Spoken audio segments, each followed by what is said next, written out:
Break का इस्तेमाल बहुत कम करना चाहिए बर्फबारी में। तो यहाँ इधर जरा भाई दिखा दे आराम से। गलियात में मौसम सरमा की पहली बर्फबारी का आगाज हो गया है।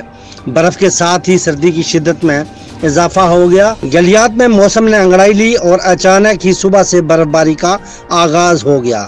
उसके साथ ही रोड पर फिसलन हो गई और ट्रैफिक की रवानी में खलल पैदा हो गया। मकामी ड्राइवर्स गाड़ियों को धक्का लगाकर आगे बढ़ा रहे हैं। इसके साथ ही वीकेंड पर मौजूद सैयाहों की बड़ी तादाद ने अचानक गिरती बर्फ को देखकर खुशी में झूम उठे और हसीन मनाजर से लुत्फानंदोज हो रहे हैं। दूसरी तरफ अभी तक जीडीए लोकल इंतजामिया की कोई मशीन रोड पर नज़र नहीं आ रही। अगर बर्फबारी का ये सिलसिला जारी रहा तो मकामी लोगों और सैयाहों की मुश्किलात में इजाफा हो सकता है। महकमा मौसमियात के मुताबिक ये सिलसिला 14 दिसंबर तक जारी रहेगा। इस हवाले से हमारे नुमाइंदे सरदार नियाज कुछ सैयाहों के साथ मौजूद हैं। मजीद तफसीलात उनसे जानते हैं।